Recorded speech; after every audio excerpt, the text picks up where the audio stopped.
Tom Bowman.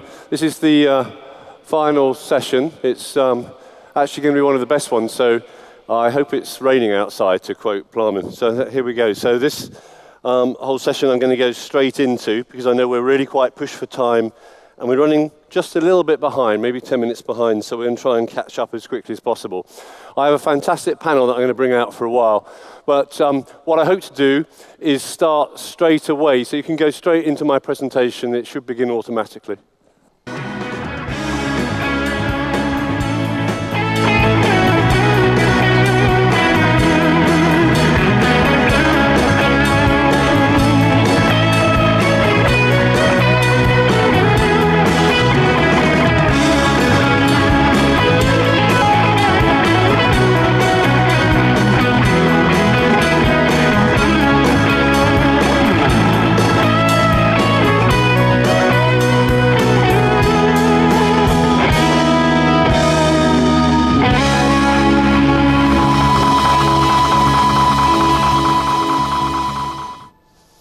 So I've called my section where big data ends and big thinking begins. And it's quite nice to have different music, don't you think? For those of you who were here yesterday with some of the problems associated with that. As I say, my name's Tom Bowman. I'm the Senior Vice President at the BBC Advertising. So let's get down to it. We've heard the whole way through this conference about data. I think this is one of the most interesting parts and one of the most interesting futures for the advertising industry, and the future of the business is what we're here to talk about. Programmatic, problematic, are two of the things that are in your brochure for the day. But I've called this following the data trail because, and it's no accident that the picture behind shows quite a fragmented and challenging environment, because that fragmented and challenging environment is actually there for the advertiser, for the media owner, and indeed for everybody involved in the online business. We've heard people talk about privacy over the past day or so, but really, the way to find your way through the new landscape is associated with data. But it is actually also a game of hide and seek. Because one of the key things for the future, as we move into a world where the European directive will be with us next year, to be implemented, to be decided upon next summer, to be implemented by 2016, where the NSA are beginning to talk about doing different things, is that consumers are also becoming increasingly savvy. We heard, if you were here for the session on mobile, the balance between LoopMe saying you should ask users permission and guide them through things about privacy, as opposed to Orange with Stephanie Hospital saying maybe the day of privacy is dead. So whichever way you look at that, we are collecting absolutely huge amounts of data. This means that buying and everything about the business of online advertising is changing. And this is actually an opportunity. The genesis of more automated buying was actually from the US market, where there were large mounds of unused inventory, and it was very inefficient and very unprofitable for everybody. But for a publisher such as ourselves, looking at that is not necessarily the way forward. What I've written on this screen is a suggestion that there's no doubt that audience has always been king in the world of advertising. You know, you've always wanted to reach the right audience at the right time. But the question is, do you really want to do that in kind of an automatic and rather unthinking way? Or is there or will there be smarter ways to use data? And do we actually understand the landscape of data? And so there are some commercial things for publishers to think about. So in the rest of this presentation, I'm going to say a couple of things about what publishers think about data, taken from the Association of Online Publishers and things like that. But you're also going to hear from some people that aren't on the panel, some people, from an advertiser, from a man from HSBC, and from an advertising agency, making their own points as we feel our way through this. So audience is certainly currency. What you're looking at here is a diagram drawn by Park Associates and other, which is really the landscape. And you've on the one side you've got, and it will be that side, you've got the buy side, and you've got advertisers and their agencies. You've got trading desks, then you've got demand side platforms, then you've got the exchange in the middle, supply side platform, which is another way of saying ad engine, and then you've got the publishers on the sell side. But the key thing about this is the bit that runs across underneath. So it's not about the technology so much as where the power lies in the game. There are undoubtedly massive benefits to advertisers through programmatic, because it's not just, many of us are now used to the idea of third-party serving of creatives, but that's served from that side, from the advertiser side, as opposed to from the publisher side.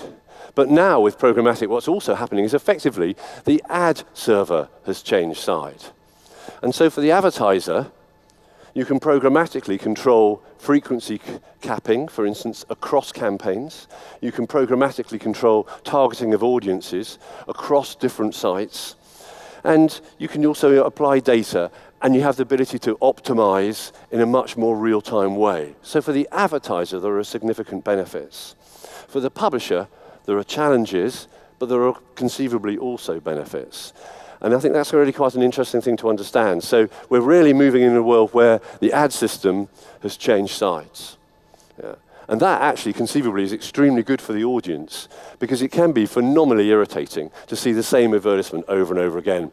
And I'm old enough to know, I used to work at Saatchi's back before the internet existed, that if you repeat an advertisement more than 11 times to a user, you can actually get a negative impact rather than a positive impact.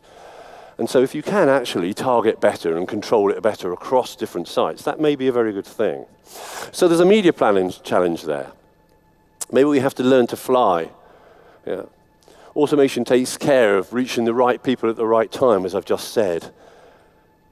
The media planner needs to ensure standout still, in the same way as ever. Just serving advertisements doesn't mean standout. It never did. There are many, many campaigns. Think of all those viral campaigns that aren't successful, that don't get talked about on stages like this. Think about all those media campaigns that aren't successful and don't achieve objectives. Standout is the same as it ever was. So welcome to strategic planning. The great challenge, and actually a man from an advertising agency will talk about strategic planning in a minute, but the great challenge for the publisher, and I think you'll find some of the panelists actually agree with this, is to quantify the value of their own audience and to demonstrate its value in full. Let's talk about the BBC for an example for a second. The BBC sells on its brand. It's quite well known, certainly quite well known for 90 years as a news provider of a certain quality, has more journalists than anybody else in the field. It is also known for the quality of the content. Most of our content is self-constructed. So historically, our audience pitch has been fairly inherent. If there is somebody on BBC.com in Turkey reading BBC News, it will be presented to you in the commercial environment in English. So there's a suggestion about the nature of the audience. It's also quite a blood and guts website. It's also quite a serious website. So you can imply a lot of things about audience. But in today's new programmatic world, maybe you have to prove your audience in a better way than you used to. If audience is the currency, the right thing for publishers to do is not just to subcontract somebody else to sell it, and I'm well quoted as saying, if you give it to somebody else to sell, don't be surprised if you don't make any money, yeah? Which some versions of programmatic are there for. Maybe what should really happen is that publishers should focus on earning some money for themselves. But let's hear what a man from an agency says about that. Can you play this video, please? I think media owners have maybe lost their way a bit in terms of how they package and evaluate and therefore defend what they've got to sell. And if you offer your inventory at a very low price, don't be surprised when we buy it at a very low price. The problem you've got is trying to work out how you value that when agencies might have a completely different opinion on it. If you're a buyer, part of your job for a client is to try and get as much of the right media you can for the budget that you have. At the same time, the worst thing we can possibly do is buy stuff so cheaply to hit a certain volume target that means you're not buying the right media. So media owners have got an opportunity to put values of their media, of their content association, in a way that's not being valued currently in the way that the trading ecosystem's working. So here you hear a leading digital agency. Well, that's one of the guys who's been buying online advertising in the UK market longer than anybody else. I first met him in 1996. And so he's been doing it a long time. Here, he's saying to the publishers, value your own inventory. So, if you recognize what the picture is here, and I hope there's some of you, can anyone recognize the picture? Anyone know what that is? Yeah, that's the way to get people to look up from their PCs. Actually, no one's got a PC, but there are lots of iPads. So what that is the remainder of what is rolled out after the cookie cutter has taken out the bits. And so this is one way of thinking about inventory. If you think of the dough as being the inventory, and the prime bits have been taken out of it. But those of you that do a bit of cookery will know that what you can actually do is roll up that piece of dough, then roll it out again, and take out some more pieces. And so this is why data is the future for publishers. Understanding your audience, collecting first-party data off your own website, running surveys on your site through organizations like Nugad to inform and illustrate your data. The view we have at the BBC is that we don't have any remnant inventory. There is no such thing. How can there be remnant inventory if our audience is all upmarket? All we've got is premium inventory that we're not selling as well as we might. So the more we can roll the dough up, roll it out flat, and print out some more bits, more segments, the better this is going to be. Why should we consider any of this audience is not valuable? So, the challenge, the publisher's challenge, is the lengthening supply chain. Now, you can argue these statistics, but you can't argue the number of buckets. So in the nice old days, or the simple days, maybe they weren't so nice, in the old days, there used to be an agency. So if you look on the left-hand side, it says 100. There was an agency, and you paid them 15% commission, so you were left with 85 of whatever it was, 85 pennies. Then maybe, and I've been generous here, you might pay as much as 5% in serving or data costs. I very much doubt it's that number. In fact, I know that in our case, it's much nearer 1.5%. And then there's the cost of sales. I've put in 30% for cost of sales. That's the commission that a lot of people pay external sales houses. Most publishers should by now have worked out how much their own team costs. So that means that if it was 100 big pennies at the beginning, you'd have 50 left at the end. If you look at the automated channel, there's the agency commission. Now, argue these numbers as much as you like, or they will in fact differ. So not everybody pays 15% to an SSP, for instance. We don't. Yeah. But you have a longer chain, first of all, and you have more in the middle.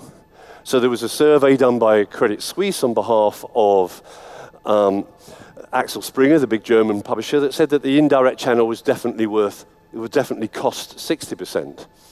And there was a study done with Audience Science and Procter & Gamble in 2012 where it showed that it was actually 70%. E.g., of every 100 million that P&G was spending, only 30 million was getting as far as the publishers. And so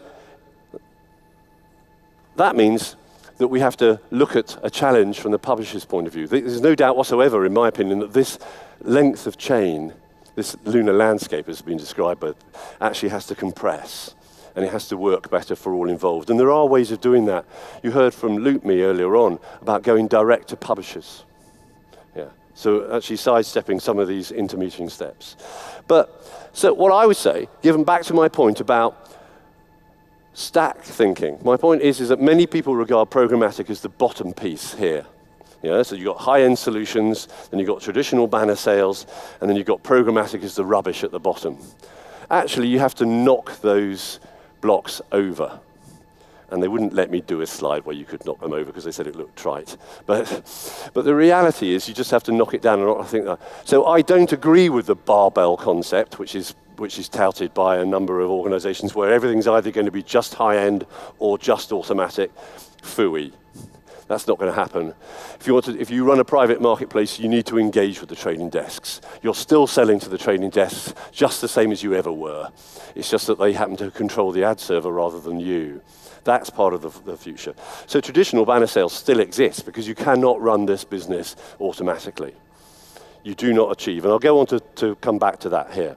So one of the things that's meant to be holding back brand programmatic is that you can't rely on safety. As if you buy in the open marketplace, you don't know where it's going to show up. And so there are many brands who are saying, yes, we will start to trade programmatically for brand, but we need to be brand safe, e.g. they want owned and operated space, hence the drive towards private marketplaces. You can still do programmatic advertising if publishers set up a variety of private marketplaces. Seems a wise decision. Ad tech companies are definitely responding to those safety concerns. But judging the right argument, the right environment is still hard. Listen to these guys. Can we play the video, please? Businesses like telcos, businesses like big supermarket chains, they will need to build brands as well as get people through the door through their promotions and for their day-to-day sales. So the question that one needs to have is, when planning a campaign or planning the annual activity, have a look at what are the objectives, how do we commercialize some of those marketing plans, and what's the place where we want to start having a conversation with. If we have a very clear understanding of it's a brand level conversation, then it's a very different brief, it's a very different set of publishers. But if we know it's a buy one, get one free, then it's a very different conversation, then it's very different horses for that course. As an industry, we're all trying to work out, well, how do you properly evaluate the different touch points? And planning has its role to play in that. But strategic planning is struggling because it's been given information that says it's all about the here and now, that's the stuff we can measure, that's the bits we can optimise, we can do some really clever stuff in that space, yes we can, but if that's about just reaching people in market right now or nudging people to buy, you end up not really needing strategic planning, because strategic planning then says we'll just go and find people in market right now for the lowest possible price. But strategic planning is going to be the answer to making digital help brands. So I don't know how well you were able to hear Suresh then, because the sound wasn't too good on the stage here. But he's basically saying horses for courses. If you just want to scatter stuff and you want to hit anybody at the lowest possible price, that's one thing you should do. But actually, that's an advertiser that cares very much about the environment their advertisement appears in. And Pete at Agenda 21, he's saying, strategic planning is the thing which is going to bring people on the brand side of the business into programmatic. So let's be really clear with ourselves. If you look at a global scale, a regional scale, or a national scale, the online advertising business is doing very badly at getting brand advertising. Most of that money is still with television or outdoor in most markets of the world. In fact, basically all of them. Yeah. So we've got new technology here which will enable us to operate more efficiently. So back to my original question at this juncture. Should we actually just be plugging in the technology and letting the machines do it all, imagining that somehow or other we're in Star Trek's next generation? Or should we actually use these tools to help inform the business and build the business? And so those of you following the colors will notice that the blocks have now turned into lines. And so that programmatic at the bottom becomes the enabler. There are no doubt that there are cost of sale efficiencies. There's no doubt that the technology is very clever. There is no doubt that it does not go back in the box. But it doesn't mean that it's just come out of the box in a way which automatically will be brilliant. Environment and context is something which is incredibly important. The man from HSBC, even if you didn't quite hear him, said exactly that. And the man from Agenda 21 says that strategic planning is a value to the business which is operating outside of the online business, which is where all the brand money is. So perhaps we better embrace that bit as well as just embracing technology. So moving on a little bit, we would argue context isn't just where audiences are. Context dictates how they react. So let me justify that with a different piece of information. One size does not fit all. E.g., a person is not just a person, is not just a person, is not just an ID, wherever they are, whatever they're doing. This actually is data which comes from a BBC survey on how people use different pieces of glass in different circumstances, and they are in rank order. So the most important thing is the occasion and the setting with which they are actually engaging with the content, and then their purpose and intent, and then their time of day. I heard a brilliant thing from a mobile guy who said, you don't need to do rich media if you're advertising Starbucks, because if you put Starbucks, a simple old GIF, into the commute, with a simple old GIF into the commute, and people on mobiles can pick it up, you'll sell a lot of coffee. If you do rich media and you run it at 8 o'clock at night, for Starbucks, you probably won't. Yeah. Time of day is actually, context is so important. People's daily routines. Intensity of consumption, sometimes that intensity is actually much greater on some of the devices at the bottom of this screen. Who's around the person in question? What type of news they're actually looking at, because this is a news study. So one size does not fit all. So I can't see you, ad verification, is not simply just about whether or not the image is on the screen. Yeah. People see ads all the time they don't respond to. I can't see you. It's not all about clever machines putting the right ad in front of the right person. It's also about the right context, about the right place, if you will. It's also about the right price. But the right creative in the right context is more powerful than the right ad in front of the right audience. Yeah, context is incredibly important. And that is why there will always be a relationship between buyers and sellers that goes just beyond simple automation. Data management can't manage this by itself. And this, if you'll run it, is an example of an advertiser that knows this. Can you run the video?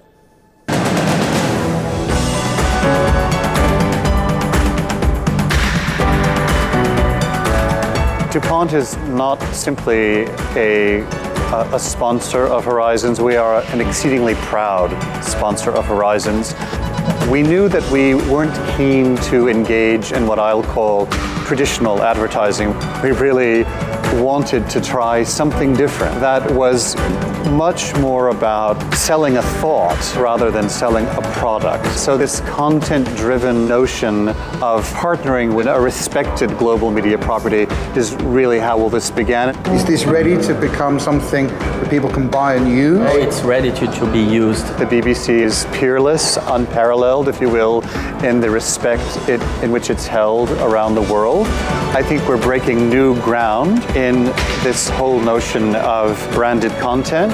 And anytime you're doing that, you have to figure out how to make it work for both parties. We are quite gobsmacked by its success. We know from 3 waves of research that our commitment to collaborative science-based innovation, that message is getting through. Welcome to Horizon! And so the only reason for showing that really is to prove that programmatic is not the only solution to people's advertising needs. So, good strategic planning delivers more perfectly aligned media opportunities. In that instance, that's a deep engagement with an enormous global company which needs to reposition now in its 3rd year. And so I would argue that well-used programmatic empowers planning to work more effectively. So if you run the video for, again, last time I believe. If you think programmatic is the delivery mechanism rather than the end result, then I think what's been lost a bit with programmatic, because we're all trying to work out how do these technologies work, what can they actually do. I think whether you're a client or an agency or even the media owner, there's opportunities to understand more about why you're serving bits of content. They might be an ad, it might not. It might be something that's directional to some other content. But the idea that knowing more about why you're doing it, because you've worked out that there's a chance it's going to have a positive effect on someone's brand, is not being applied at the level that it could across programmatic. Because there's a lot of time and effort and money being put into actually getting the stuff to work necessarily than why we're doing it. And the people that are really well placed to work out why we should do it at the moment probably don't know enough about the technical bits of programmatic to join the two up. So you've got quite a lot of people that can technically, operationally deliver programmatic, don't really know why they're doing it. And there's a bunch of people who know why they should be doing it, but don't know about this. And there's this gap in the middle at the moment, because this is quite new. So as a market, we haven't joined those bits up. But for brand advertisers, most of them really don't care about the delivery mechanism and really don't care about the intricacies of ticking boxes within a DSP or whatever it is. What they really care about is getting their brand message to the right audience at the right time. And programmatic's going to help with that, but it's a facilitator. It's not the thing that you do to make brand advertising work. it just will help brand advertising be better for certain clients in certain instances. So thank you very much.